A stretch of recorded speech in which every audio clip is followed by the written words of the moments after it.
When we think of famous Hollywood couples, we think of Hepburn and Tracy or Bogey and Bacall. But a very different kind of couple also made movie magic. The relationship between an actress and her costume designer is one of the most important in the film business. A designer has to understand every facet of a star, and a star must be willing to trust her designer completely, body and soul. When that happens, magic ensues. But like any long-term intimacy, things can get bumpy as well. Tonight, we'll look at the most memorable collaborations ever between iron-willed stars who knew how they wanted to look and the designers who embraced that vision and then had to fight, cajole, and camouflage to make it a reality. Marlene Dietrich transformed herself from a dowdy housewife to the most glamorous star in Hollywood, thanks to Travis Banton's fantasy creations. Marilyn Monroe found a secret fashion weapon in designer William Travilla, and perhaps a secret lover as well. Betty Davis's early career got a boost from Orion Kelley's brilliant camouflage. Are you afraid to die? What a relief to know that you know better than I am. Even though they fought like cats and dogs. And Audrey Hepburn found a friend, mentor, and protector in Hubert de Givenchy, even though at their first meeting, he was crushed to discover that she wasn't Katharine Hepburn. Today's stars generally work with a different designer on every film, but back when an all-powerful studio system ruled Hollywood, most actors were assigned to a single designer for years and had no control over who that might be. Most of the stars were contract players, and they were put into movies willy-nilly, and they were assigned a designer willy-nilly, and it was their job to get along. And I think that most stars, unless they were very belligerent about something, tended to put themselves in the hands of designers. A successful designer had to become intensely intimate not only with a star's physical assets and flaws, but with her personal needs and desires, and even fantasies. A classic example was William Travilla, who helped transform an insecure bit player named Marilyn Monroe into the most famous sex symbol of the century. They became best of friends, possible lovers, and one of the greatest and ultimately most tragic pairings in Hollywood fashion history. If you had to say what is the one look that's Marilyn, it's Travilla. That's the Marilyn look. Travilla fell into fashion by accident. A teenage art student, he earned tuition money by designing for burlesque joints in downtown LA. He got involved in design by doing strippers when he was, I think, like 16 years old.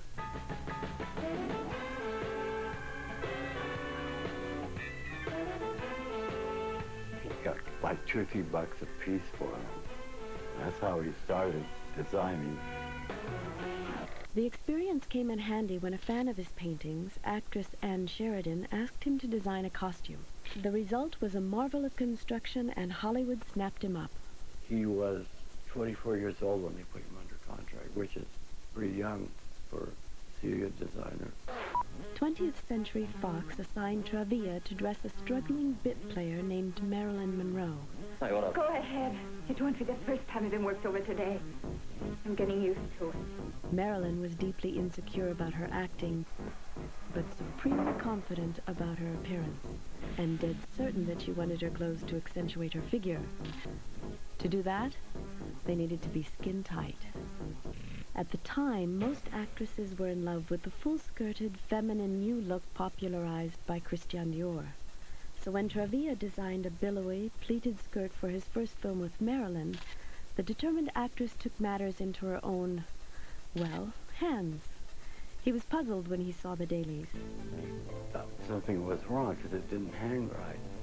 And he found out that Marilyn, when she was working with it, would pull the pleats back and she'd part her cheeks, and this is the truth, and she would shove the fabric in between her cheeks and hold it so it appeared to be slimmer. Travilla got the message. From then on, he drew from his experience with strippers to design the skin-tight outfits that transformed Marilyn into the sexual icon of the age. Instead of hiding flaws, there was very little of Marilyn you needed to hide. He sort of emphasized all of her good points, which were many. and the dresses are generally skin-tight dresses. Marilyn was married to Joe DiMaggio and Trevia to actress Donna Drake, but the insecure Monroe had found a soulmate in the cocky young Trevia. We're just two little girls from Little Rock. From her first starring role in Gentlemen Prefer Blondes, they plotted together to make her the world's top sex symbol. Little Rock! Every dress was a marvel of fashion engineering. This is a dress designed by Trevia for Marilyn for the movie Gentlemen Prefer Blondes. The scene was eventually cut out of the movie, but she did wear it then to several other occasions. If you take a look inside, you will see, number one, long strips of boning, whale boning, which was used to really support her and to give her a very fitted look. Also, Trevia wanted no lines to show, so instead of wearing underwear, he built the underwear into the dress. So you'll see the panties are down here, the bra's built in up here, so she had to wear nothing. There's even little nipple pads, so everything is right there. She was totally ready to go without having to wear anything, and yet she looked totally decent inside the dress. And it gave her a very lean, very clean look. Trevia and Marilyn waged a constant battle against the restrictive Hays Code, which banned costumes that revealed too much, including cleavage. One of Trevia's sexiest solutions was a staggering gown glittering with fake jewels for the showstopper, Diamonds Are a Girl's Best Friend. He originally designed a dress made out of rhinestones, and they were covering a nude material, so it looked like she was wearing nothing but rhinestones. But while they were filming Gentlemen Prefer Blondes, scandal struck.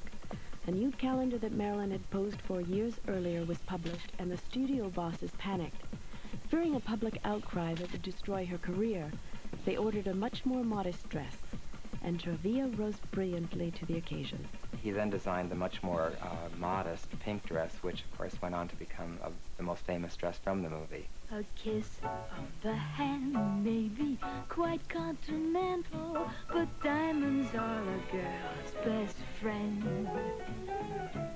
It wasn't until Gentlemen Prefer Blondes that she really, really took off, and I think it had a lot to do with these incredible over-the-top costumes that he designed for her.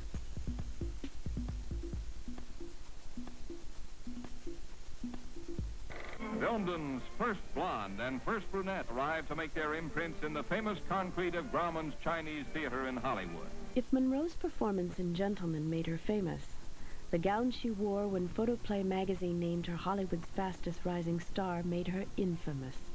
She had gained several pounds since Trevia designed the ultra skin-tight gown, and now it was so obscenely snug he begged her not to wear it. He didn't think it was proper because he thought it exposed too much.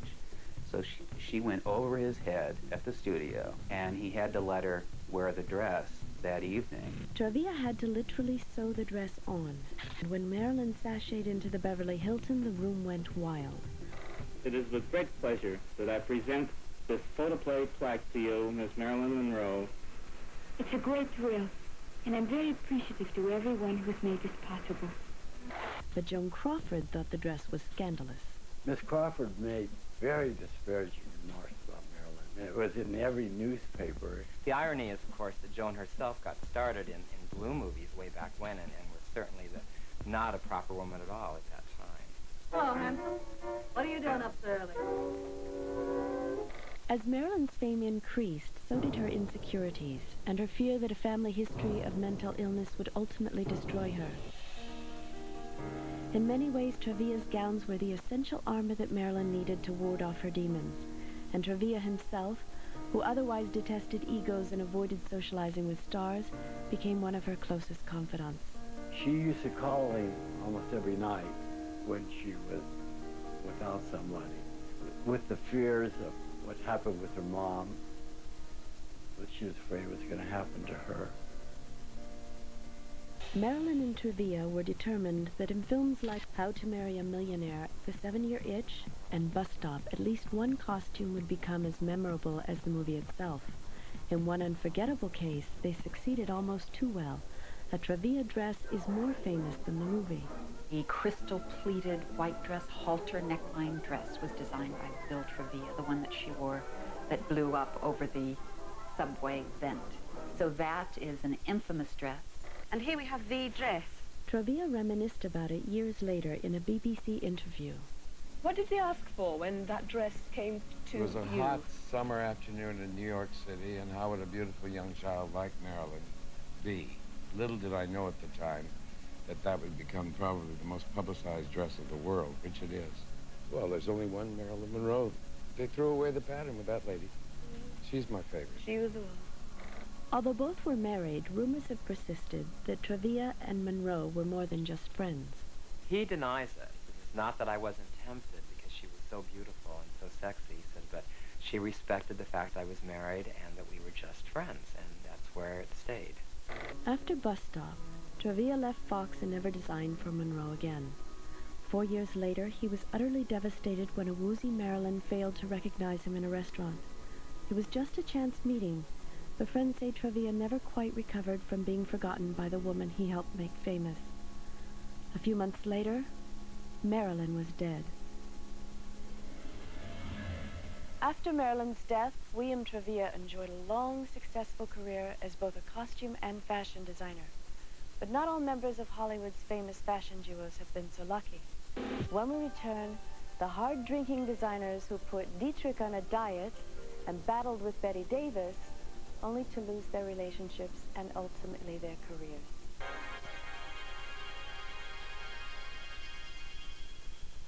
The public loves a good scandal, and film stars have been a mainstay of the tabloids and gossip columns since the movies began. But the stars aren't the only ones in Hollywood whose lives have been splashed across the tabloid headlines. In some of the greatest fashion duos in film history, the star was the stable personality. It was the costume designer who crashed and burned.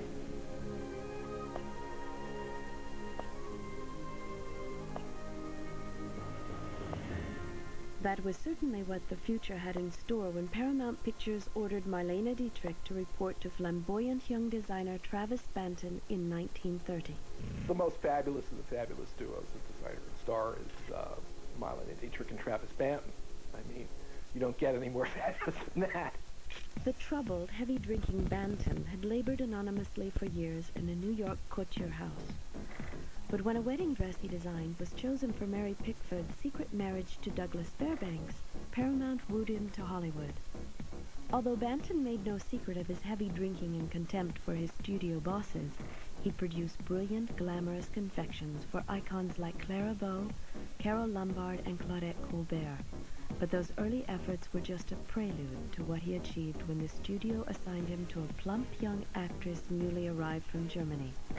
She, as a human being, was not as sophisticated as the roles she played. Marlene Dietrich has been described as a German Hausfrau, basically happier in the kitchen making cookies, but that was never the image you saw of her. From the start, Dietrich meekly placed herself in Banton's imperious hands. He started by placing her on a strict diet, then obliterated her Hausfrau image in a flurry of feathers, furs, jewels, and the occasional top hat and tux. When will I see you again? Maybe never. Something tells me I'm not coming back this time. In films like Morocco and Shanghai Express, Dietrich emerged as the most exotic woman in the world. He created outfits for her that were so lavish and so unreal. They've never really gone out of style because they never were in style. They were beyond style. Dietrich learned much from the master she adored. And as the years passed, she became an exacting fashion maven herself. She knew exactly what made her look good. You can feel the power of their collaboration. And, you know, maybe they even had crushes on one another. I mean, they were too close, too much on the same wavelength. The combination of Dietrich's sultry glamour and Banton's lavish imagination electrified the screen and became a major influence on women's fashion. The fact that she wore pants long before this was acceptable, and he coaxed her into that kind of thing. She wore a full gentleman's white tail with a top hat to a Hollywood premiere, and that really swept America. It was so daring. But as Banton's drinking increased, so did his erratic behavior. He'd ride around LA streetcars for days, disappear entirely for weeks, and insult his bosses without compunction. Dietrich desperately tried to intervene, but Paramount finally replaced Banton with the ambitious Edith Head in 1938. It was the tragic end to one of the cinema's greatest fashion partnerships. If Travis Banton's challenge was to transform Marlene Dietrich into a fashion icon, Warner Brothers costume designer Orion Kelley faced a different challenge with Bette Davis. Don't you know I'm in love with you? Are you afraid to burn, Michael? She clearly had the talent to become the leading actress of her age, but her ungainly figure threatened to derail her career before it began. She had a difficult figure. She was deep, full-breasted. She was short, fairly short-waisted. She had a big bottom and short-legged. She was small. She was very tiny.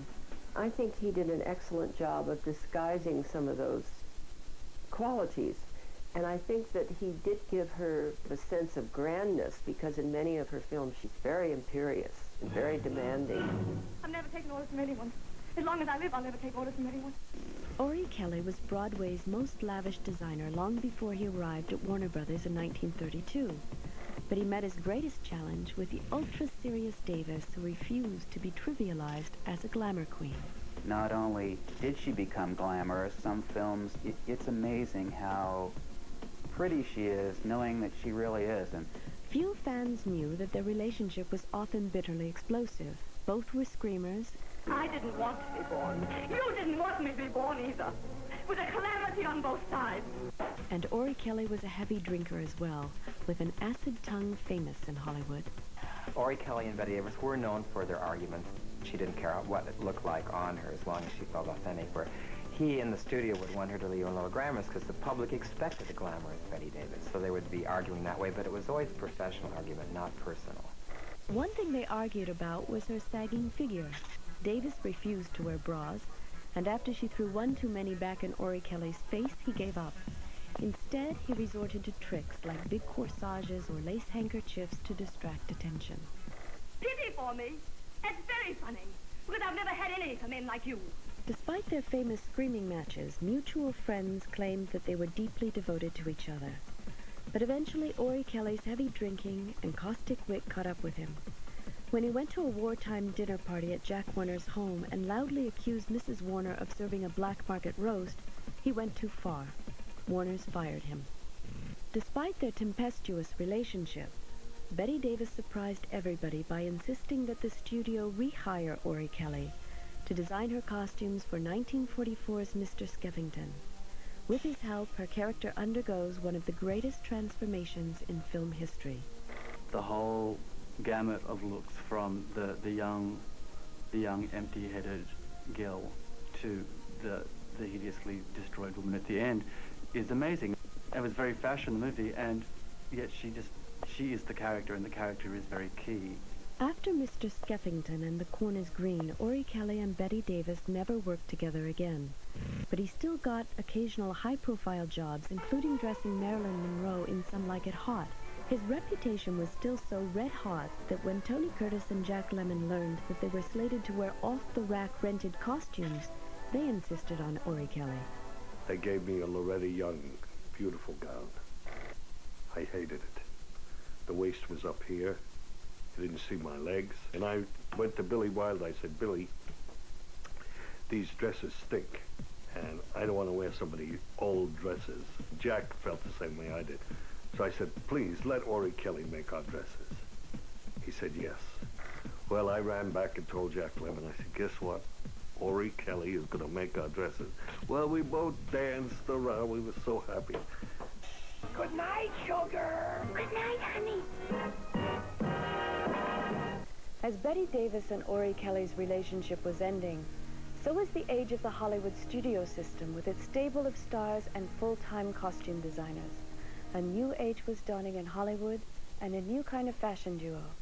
When we return, the glamorous pairing of Audrey Hepburn and Hubert du Givenchy makes Hollywood magic and ushers in the age of the fashion designer as Hollywood superstar.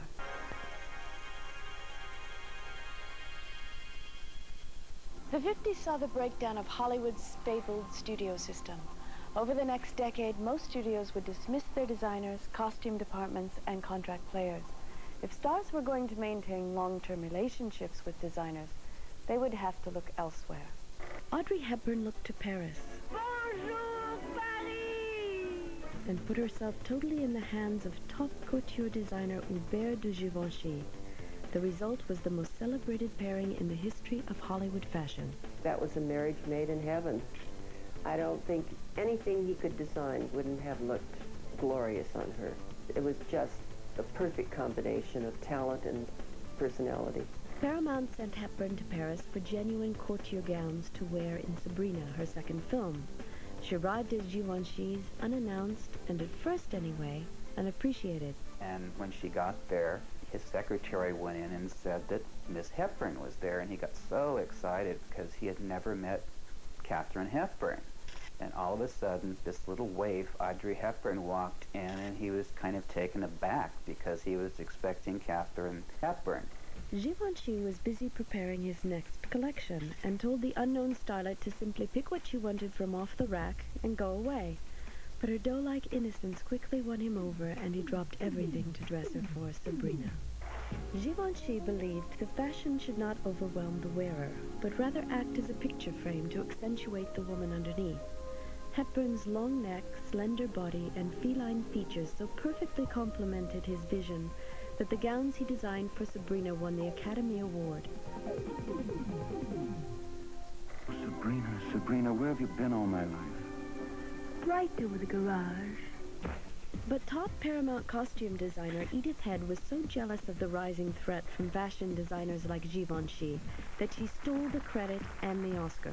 I've seen sketches done after the fact that are signed Edith Head, but she really didn't do the film and never gave credit. Hepburn apologized to Givenchy and made a solemn promise that from then on, everyone would know his name. It was a promise she kept for the rest of her life. When you associate one particular star with a particular designer and a look, I mean, that's how a person creates a signature style. Together, the designer and his glamorous muse produced some of the timeless classics of modern fashion. I never could do that. The outfit that Audrey Hepburn made famous in Breakfast at Tiffany's stands in our mind as the epitome of the sophisticated, demure, elegant little black dress. But even more important than their film collaboration was the fact that Givenchy designed Hepburn's personal wardrobe. In this respect, they foreshadowed the future of Hollywood fashion, when the great on-screen pairings between designers and stars would yield to equally great off-screen collaborations. As Hepburn's film career gave way to her philanthropic work for the United Nations, her continued patronage of Givenchy and their abiding friendship became the model for a new generation of stars and designers. When she died of cancer in 1993, he was one of the 6 people she selected to carry her to the grave. She went on record as saying that the Givenchy clothing made her feel safe, secure, and protected. She knew she looked good, she felt good, felt comfortable. What more do you want? By the 70s, studios no longer maintained stables of stars or designers, and famous fashion duos had disappeared from the screen, but not from Hollywood itself.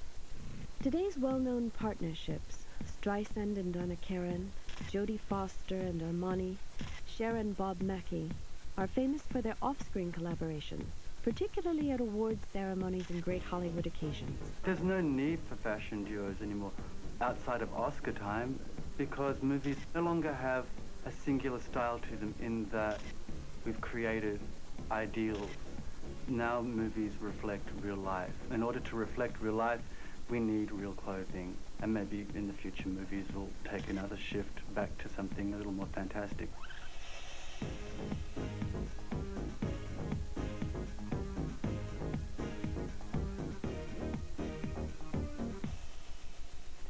Classic movies take us back to a golden age when individual designers wove brilliant webs of illusion around the stars they dressed and knew inside and out, body and soul.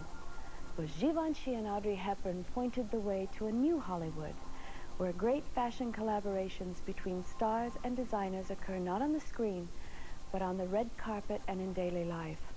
In either case, the power of these dynamic duos to shape modern style remains as central as ever to fashion, glamour, and the very idea of Hollywood. Bravo Profile.